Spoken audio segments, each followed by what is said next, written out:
www.attableek.com, the reviver of Iman.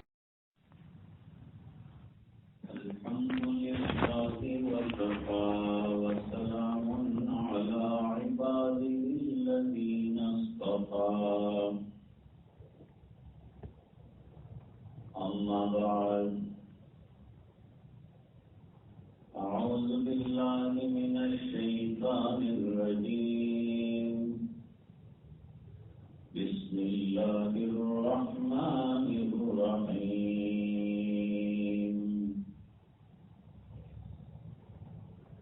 ولمن صبر وغفر فإن ذلك لمن عزم الأمور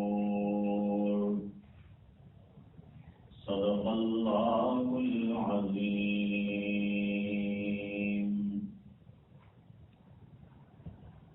اللهم صل على سيدنا محمد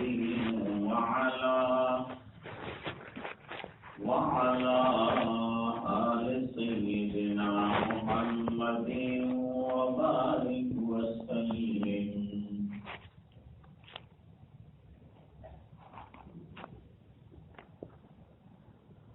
بزرگوں اور بھائیوں، موجودہ دور میں ہر طرف مسلمانوں کی ایک ہی شکایت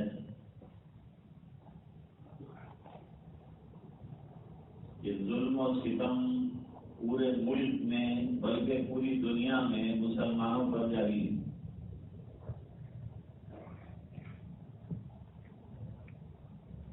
نظر بھی آ رہا ہے اور اخبارات کے ذریعے سے پتہ بھی چلتا ہے۔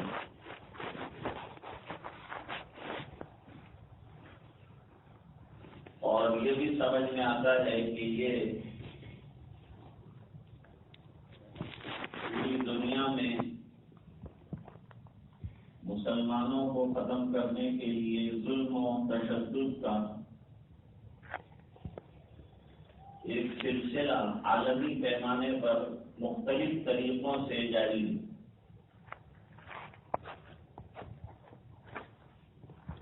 ایسی صورتحال میں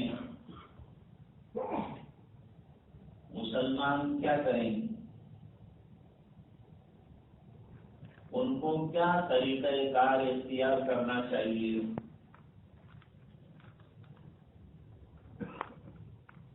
تو پہلی بات یہ سمجھیے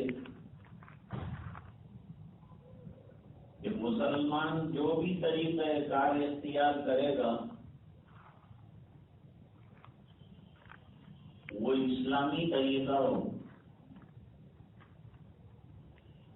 اور شریعت مقدسہ نے جو طریقہ بتایا ہے اس کے خلاف نہیں کر سکتے۔ اس بنا پر کہ ایسا کرنے میں ناکامی کے علاوہ کچھ نہیں ہے۔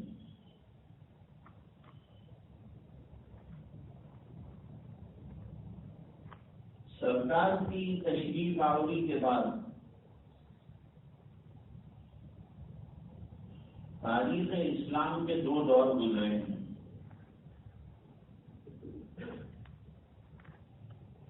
ایک دور تو مکی دور کہلاتا ہے اور ایک دور مدنی دور کہلاتا ہے۔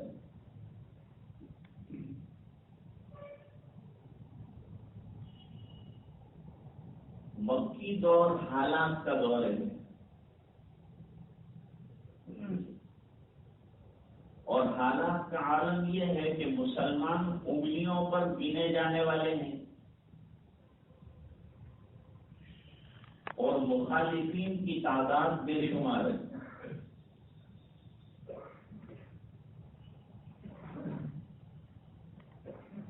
ظاہری بات ہے کہ جب مخالفین زیادہ ہوں گے تو وہ اپنے اعتبار سے کارروائی کریں گے،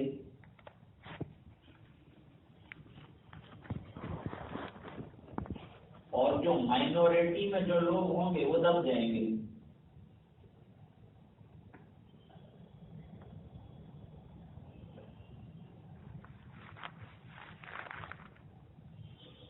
مخالفین کا سب سے بڑا حربہ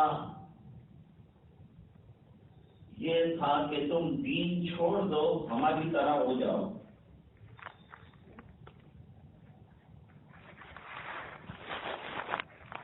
مشرکین نے حضور پاک صلی اللہ علیہ وسلم سے بھی کہا تھا کہ ہم لوگ کمپرومائز کر سکتے ہیں۔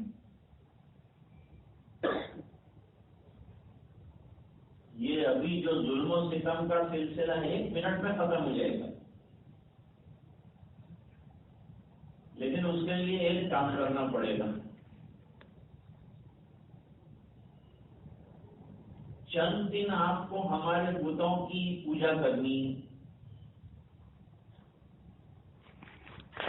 اور چند دن ہم آپ کے رب کی عبادت کریں گے،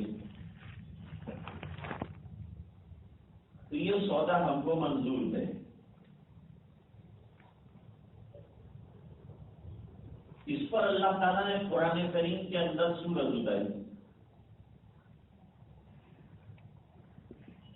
ارشاد فرمایا قُلْ يَا أَيُّهَا الْكَافِرُونَ لَا أَعْبُدُ مَا تَعْبُدُونَ وَلَا أَنْتُمْ عَابِدُونَ مَا أَعْبُدُ۔ نبی آپ کو یہ بات کہنی پڑے گی کہ اے مشرکین، تم جو پرپوزل لے کے آئے وہ اس پر میں عمل نہیں کر سکتا، میں تو ایک اللہ کی دعوت دیتا ہوں۔ تو یہ دعوت کا کیا ہوگا؟ جب میں آپ کے مندر میں آ کے پوجا بھی کروں گا تو لوگ کہیں گے یہ کیسی دعوت، کہ خود اس کی مخالفت۔ تو میں توحید کا علمبردار بھی ہوں، میں توحید کا داعی بھی ہوں، میں توحید کی دعوت دینے والا نبی بھی ہوں، لہذا میں یہ جھنڈا اور یہ طریقہ اور اپنی دعوت کو کبھی بھی نہیں چھوڑ سکتا، نہ آج نہ آئندہ۔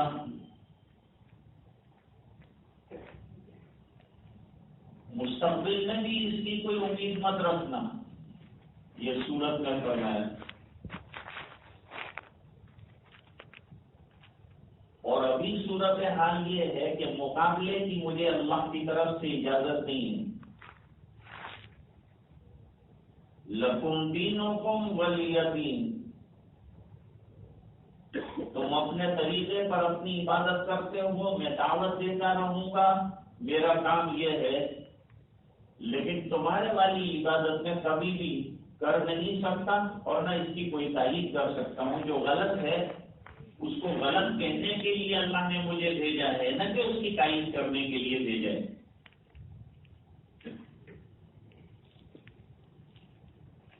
ہندوستان میں بھی ایک سیاسی جماعت نے مسلمانوں کو آفر کیا کہ آپ قرآن شریف میں سے 20 آیتیں جہاد سے تعلق رکھنے والی نکال دیجیے،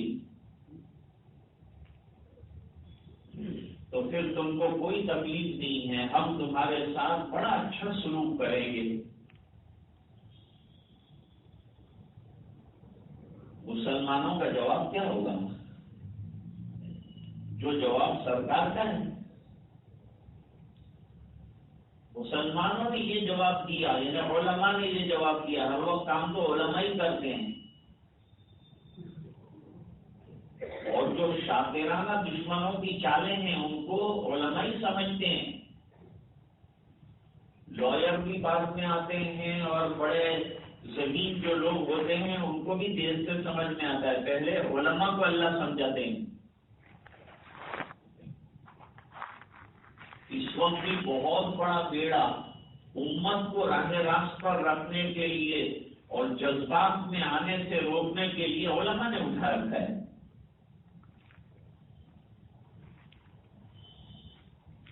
تو علماء نے کہا کہ قرآن کریم کا ایک نقطہ ادھر سے ادھر کرنے کا ہم کو حق نہیں ہے، تو آیتیں نکالنے کا حق ہم کو آیا کہاں سے؟ اب رہ گئی یہ بات کہ اگر ہم نے آیتیں نہیں نکالی تو آپ ہمارے اوپر تلواریں نکالیں گے، بندوقیں نکالیں گے، تو نکالتے رہیے، ہم شہید ہوتے رہیں گے، لیکن قرآن کو بدلنے نہیں دیں گے۔ دین ہمارا بنایا ہوا نہیں ہے کہ ہم آپ کو پرمیشن دے دیں کہ ہمارے دین میں جس طرح سے چاہیں آپ چینج کر سکتے ہیں۔ دین اللہ کا دیا ہوا ہے، لہذا تغیر اور چینج کرنے کا حق بھی اللہ ہی کو ہے۔ لوگ پوچھتے ہیں مولانا اس وقت کیا کرنا چاہیے؟ ہم ایک ہی بات کرتے ہیں کہ ہمارے سامنے سرکار کا مکی دور ہے، اس کو اپنے سامنے رکھنا چاہیے۔ اب ایک چھوٹا سا واقعہ دلیل کے طور پر آپ کے سامنے پیش کرتے ہیں۔ جمعہ کے دن کوئی لمبی اور طول اور طویل تقریریں کرنا یہ ممکن بھی نہیں ہے، اور لمبی تقریریں سننے کی امت متحمل بھی نہیں ہے۔ شارٹ اینڈ سویٹ جو میسج دینا ہے وہ دیا جا سکتا ہے 5 منٹ میں بھی، اور اس کو پھیلایا جائے تو 2.5 گھنٹے بھی ہوتے ہیں۔ میرے والد صاحب کا کوئی بیان 45 منٹ سے زیادہ نہیں ہوتا تھا۔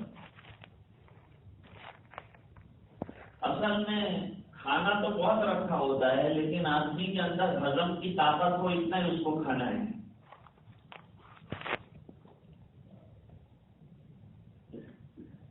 خباب ابن ارت رضی اللہ تعالیٰ عنہ جلیل القدر صحابی اور مہاجر صحابی ہیں، اور بہت برداشت کیا ہے اور بہت تکلیفیں برداشت کی۔ تکلیف کا عالم کیا تھا؟ ایسی تکلیفیں ہم میں سے کسی کو نہیں ہوئی ہے۔ پہلے ان کا لباس نکال دیا جاتا تھا، پھر ان کو انگاروں کے اوپر، سلگتے ہوئے انگاروں کے اوپر لٹا دیا جاتا تھا، اور انگارے پہلے چمڑے کو جلاتے تھے، پھر گوشت کو جلاتے تھے، پھر چربی پگھلنا شروع ہوتی تھی، اور چربی وہ انگاروں پر ٹپکتی تھی، جس کی وجہ سے انگارے بجھ جاتے تھے، تو ظلم و ستم ختم ہوتا تھا۔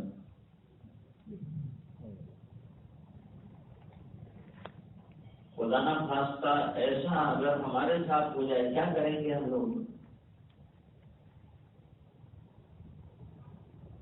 اللہ کرے کہ ایسا زمانہ نہ آئے، لیکن جو حالات ہیں وہ سنگین ہیں۔ ہماری سننے والا کوئی نہیں، اور ایک سننے والا تھا، اس کو ناراض کر کے رکھا ہے۔ ہماری سننے والے ان ربی لسمیع الدعا، ہماری سننے والے صرف اللہ ہیں، تو اللہ جب سنیں گے جب ہم ان کے بندے بن جائیں گے، تو ہماری شان بندگی میں بڑا فرق آ گیا۔ رمضان سے پہلے سیلاب مسجد میں آیا تھا، رمضان کے بعد اس کے اندر کمی آ گئی۔ اب نمازی صبح میں تلاش کرنا پڑتے ہیں، انگلیوں پر گنے جانے والے صبح میں نمازی ہیں۔ کیوں؟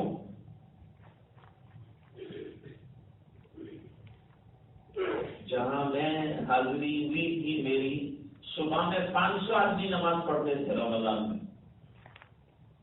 رمضان کے ختم ہونے پر 2 صفیں ہو گئی، باقی کی صفیں غائب کہاں ہوئی؟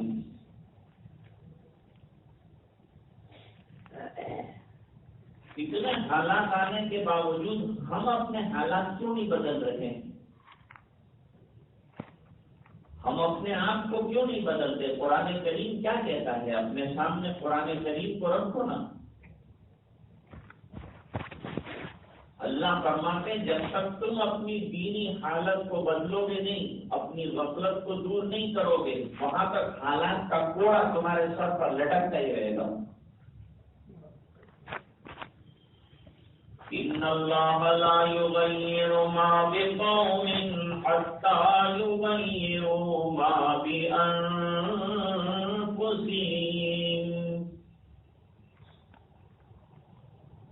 آج سب سے زیادہ ضرورت یہ ہے کہ سامنے والے ظلم ختم کریں، اس کے لیے ضرورت یہ ہے کہ ہم عمل کریں۔ وہ مسجدوں سے نکالنے والے اعمال پر ہم کو لا رہے ہیں، ہم کو مسجد آباد کرنے والی محنت پہ آنا پڑے گا۔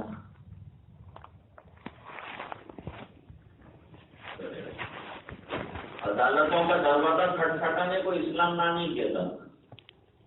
اگر آپ پر ظلم ہوتا ہے تو اس وقت ملک میں عدالت کے دروازے کھلے ہوئے ہیں، آپ عدالت سے انصاف مانگ سکتے ہیں، لیکن ایک بات یاد رکھیے کہ قانون کو اپنے ہاتھ میں مت لیجیے۔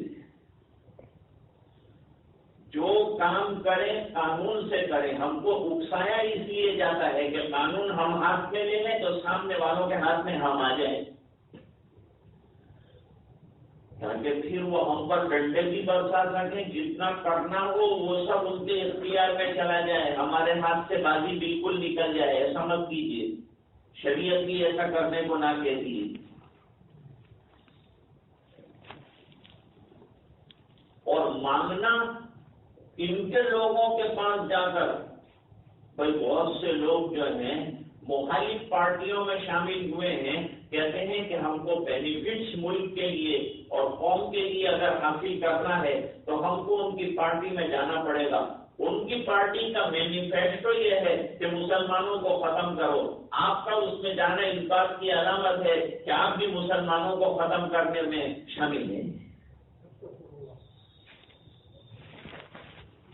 شاہ عبدالعزیز صاحب محدث سے دہلوی رحمۃ اللہ علیہ نے انگریزوں کی فوج میں بھرتی ہونے کو ناجائز قرار دیا تھا، اس بنا پر کہ وہ فوج کو لڑاتے تھے مسلمانوں کے خلاف، تو مسلمان کو مارے گا، یہ تو حرام ہے۔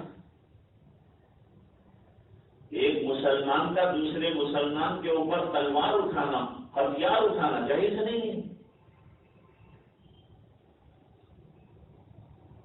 اور وفاداری کی جہاں تک بات ہے، الحمدللہ اس ملک میں ہم وفادار ہیں، اور پوری دنیا میں جہاں رہے ہماری وفاداری کا گیت گایا جاتا ہے،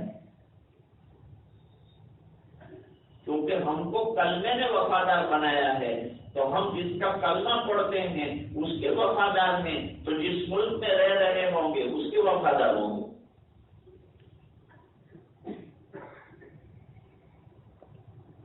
ابھی امرناتھ یاترا پر حملہ ہوا تو رپورٹروں نے مجھ سے پوچھا آپ کا کیا خیال ہے، یہ جو ہوا وہ کیسا ہوا؟ میں نے کہا یہ جو ہوا برا ہوا، اس کو کون اچھا کہتا ہے؟ یہ جنہوں نے کیا غلط کام کیا کہ انوسنٹ پیپل کے اوپر حملہ کیا، اسلام اس کی اجازت نہیں دیتا، لیکن یہ ثابت بھی تو ہو جائے کہ یہ مسلمانوں نے ہی کیا ہے، کہ کیا کسی اور نے اور ہمارے سر پہ تھوپا جا رہا ہے، سب ایسا ہوتا رہا۔ اور بھائی جو لوگ رپورٹ لینا چاہتے ہیں، امرناتھ یاترا پہ حملہ ہوا اور اتنے لوگ مارے گئے، تو ہمارے بھی 65 لوگ مارے گئے، لیکن کوئی رپورٹر نے ہم کو نہیں پوچھا کہ تمہارا اس میں کیا خیال ہے۔ بات تو دونوں طرف سے ہونی چاہیے نا۔ خیر یہ سیاسی مسئلہ نہیں ہے جو میں آپ کے سامنے ذکر کر رہا ہوں، یہ خالص دینی مسئلہ ہے، اور امت کو رہنمائی جو ہے وہ کرنی ہے، اور کیسے ان کو چلنا ہے وہ بتانا چاہتا ہوں میں آپ کو۔ اینڈ اٹس ویری سمپل، دین پورا آسان ہے، وہ راستے پر چلتے رہیں گے تو انشاءاللہ بالکل شانتی اور اطمینان رہے گا، اور یہ راستہ چھوڑا تو پریشانی اور حالات کے علاوہ کچھ نہیں آئے۔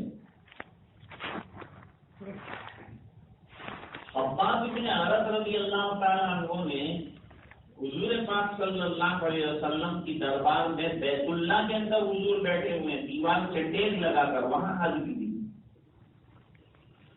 اور ظلم سے پریشان ہو کر، حیران ہو کر، تنگ آ کر کہاں جاتے تو آقا کے دربار میں ہیں.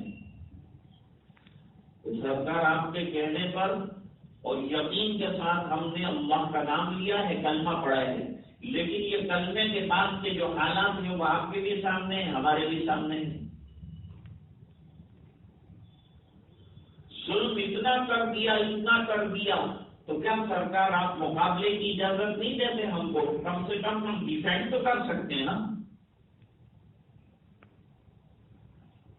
ہم لوگ آفینس نہیں کریں گے، یعنی سامنے سے حملہ تو نہیں کریں گے، لیکن کم سے کم سامنے والا مارے تو ہم بچاؤ کے لیے مقابلہ تو کر سکتے ہیں نا. اپنی جان کو بچانے کے لیے تو کچھ کر سکتے ہیں.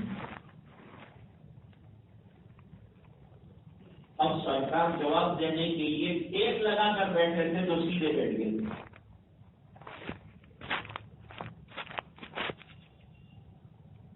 اور یوں کہا خباب جلدی کر رہے ہو، ابھی تو بہت حالات آنے نہیں.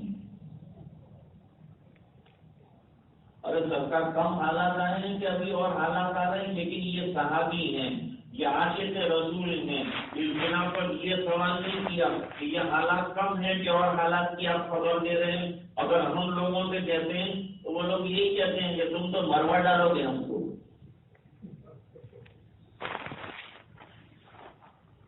دعا تو کرتے نہیں، حالات کی خبر دیتے ہیں.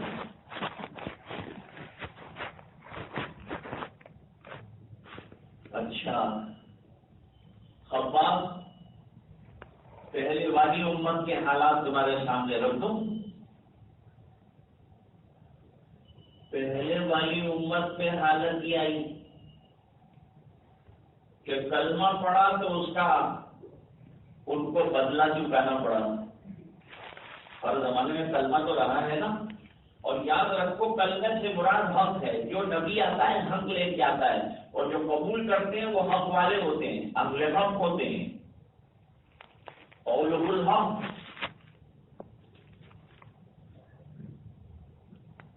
تو اس کا نتیجہ ہم کو بھگتنا پڑا. جیسے ہم کلمے کا نتیجہ بھگت رہے ہیں، ان لوگوں کو بھی بھگتنا پڑا. یہ پہلے سے سلسلہ چلا رہا ہے، اور آزمائشیں ختم ہونی نہیں، آزمائشیں ہوتی رہے گی تو ہم جمے رہیں گے، اور یہ بھی سب ختم ہو جائے گی تو غفلت کی انتہا ہو جائے گی. یہ سب چیزوں نے ہمیں چوکنا رکھا ہے، کچھ رونے والا رکھا ہے، رات کو اللہ کے سامنے مانگنے والا رکھا ہے.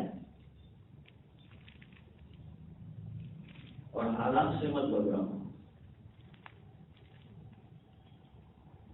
کپڑا جب میلا ہو جاتا ہے تو دھوبی کے حوالے کیا جاتا ہے. دھوبی اس کو پتھر پر پٹکتا ہے، اوپر سے دھوکا کہتے ہیں گجراتی والے، یہ ٹیپنی جو ہوتی ہے اس سے ٹیپتا ہے،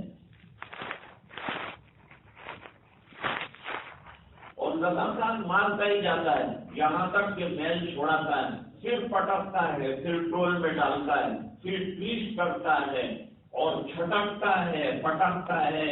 اس کے بعد اس کو جو ہے سکھانے کے لیے سخت دھوپ کے اندر ڈال دیتے ہیں. اور یہ جب سب ختم ہو جاتا ہے تو گرم گرم مستری اس کے اوپر گھماتا ہے، یہ دلہا کا لباس بن جاتا ہے. تو اتنے حالات سے گزرا تو دلہے کے جسم کے اوپر چمک رہا ہے، چمک رہا ہے، اس کو اٹھا رہا ہے، اس کو سنوار رہا ہے. کیونکہ ہمارے اندر کا میل کچیل نکالنے کے لیے مختلف حالات آتے ہیں. اور اللہ نے قرآن میں کہا کیا تم یہ سمجھتے ہو کہ کلمہ پڑھ لیا سیدھی جنت مل جائے گی؟ کچھ نہیں کرنا ہے، ہم امتحان نہیں لیں گے تمہارا. تو امتحان کا آنا طے ہے. جب بچہ اسکول میں داخل ہوتا ہے امتحان دینا ہے، امتحان دے گا تو کیا ہوگا؟ پرموشن آئے گا کامیابی کے اوپر، نہیں تو موشن آئے گا. تو پرموشن کے لیے امتحان ضروری ہے.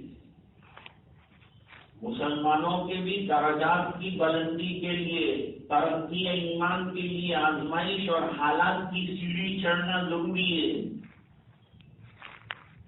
اللہ تعالیٰ فرماتے ہیں احسب الناس ان يتركوا ان يقولوا آمنا وهم لا يفتنون وَلَقَدْ فَتَنَّا الَّذِينَ مِنْ قَبْلِهِمْ فَلَيَعْلَمَنَّ اللَّهُ الَّذِينَ صَدَقُوا وَلَيَعْلَمَنَّ الْكَاذِبِينَ۔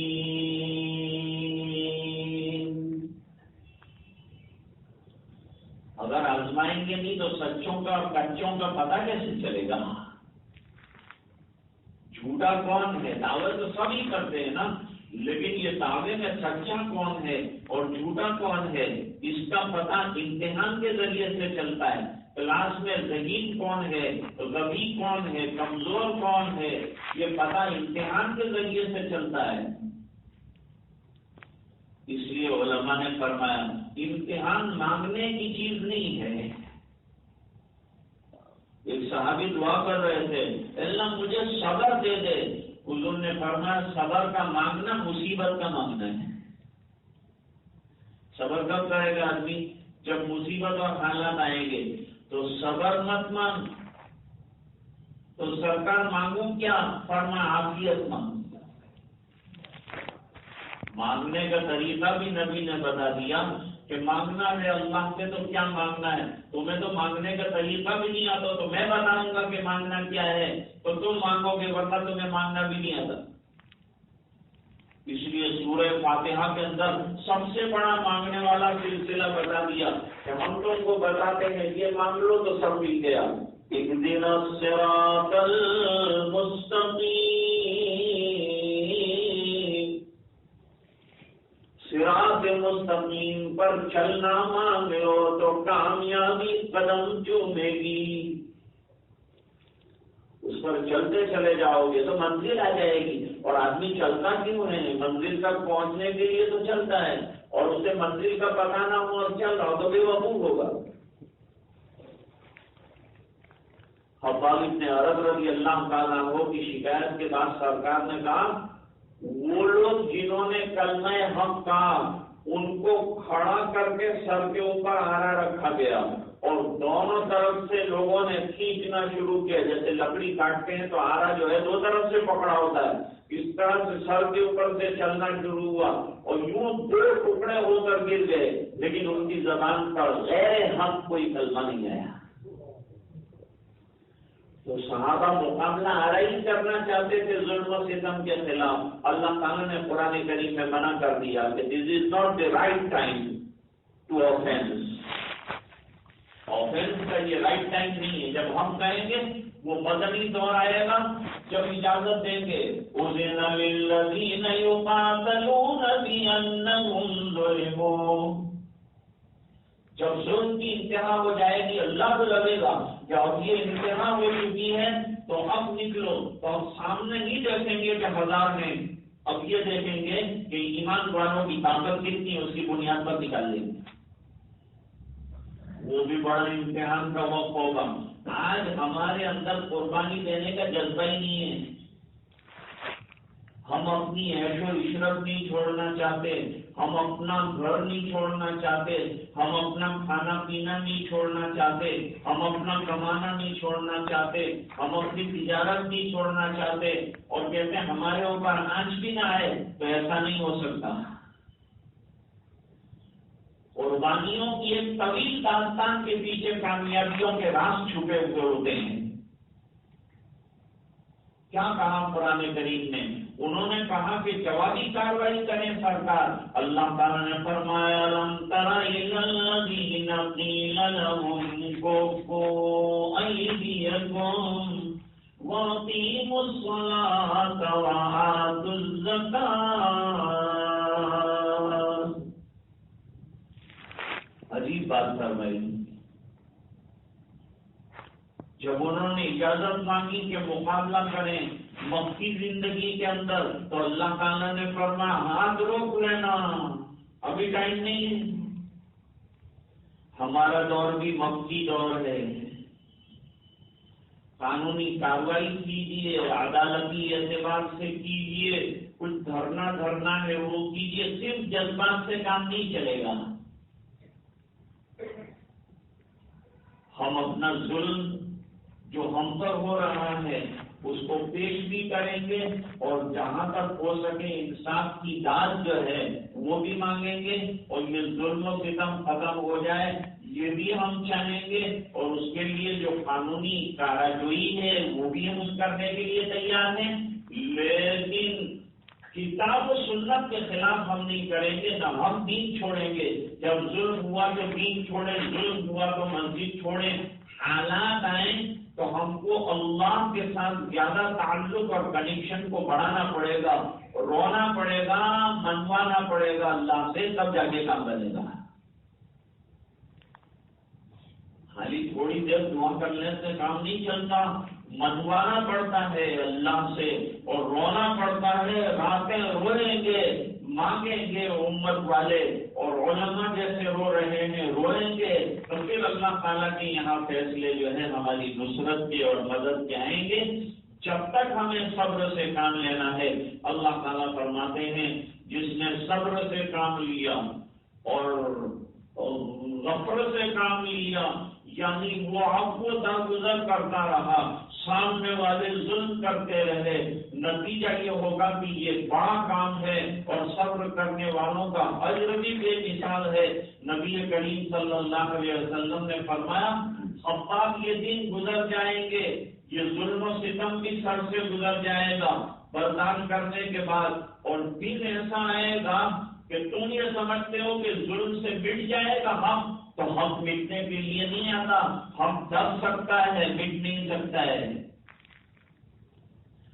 اور دبنے کے بعد جب ابھرے گا تو لوگ جو ہے گیند سے کھیل رہے تھے، لاپیں مار رہے تھے، گیند کو ادھر سے ایک لات مار رہا ہے، دوسرا ادھر سے مار رہا ہے، تو بچے نے ابا جان سے پوچھا کہ ابا اس کو لات مارتے ہیں، یہ ادھر سے ادھر جاتی ہے، ادھر سے ادھر آتی ہے، کوئی اس کے اوپر رحم کرنے کے لیے تیار نہیں ہے، کیوں اتنی لاتیں اس کو مارتے ہیں؟ ابا نے کہا یہ اندر سے خالی ہے اس لیے لات مارتے ہیں، اس کو بھر دیا جائے تو لات مارنے والوں کے تلاش کرا جائے، پھر وہ لات نہیں ماریں گے۔ تو آج ہم کو لاتیں ماری جا رہی ہے، کیوں؟ اس بنا پر کہ ہم اندر سے کھوکھلے ہو چکے ہیں۔ لوگوں کو معلوم ہے کہ ایک ریلی نکالیں گے، ایک دھرنا کریں گے، ایک مضمون لکھیں گے تو گھر میں بیٹھ جائیں گے۔ صحابہ کرام اخیر تک لڑتے رہے، مقابلہ کرتے رہے، نہ صبر کا دامن چھوڑا، نہ سنتوں کا چھوڑا، نہ احکام کا چھوڑا، نہ مسجد کا دروازہ چھوڑا، نہ اللہ کا دروازہ چھوڑا۔ اخیر میں اللہ کی مدد آئی، اور کتنے سال گزرے تب جا کر فتح مکہ کا موقع آیا۔ حضور نے فرمایا ختم نہیں ہوگا دین، یمن سے نکلے گی عورت صنعا تک جائے گی تنہا تنہا، اسلام کا پرچم لہرا رہا ہوگا، اور راستے میں اس کو کوئی تکلیف دینے والا نہیں ہوگا۔ آج مرد بھی سفر کر پا رہا ہے، ایسے حالات ہیں، انشاءاللہ وہ دن آئے گا جو نبی کریم صلی اللہ علیہ وسلم نے اسلام کی برتری اور اس کی بلندی کو بیان فرمایا ہے۔ اسلام کی فطرت میں قدرت نے لچک دی ہے، اتنا ہی یہ اٹھے گا جتنا کہ دبائیں گے۔ واخر دعوانا الحمدللہ۔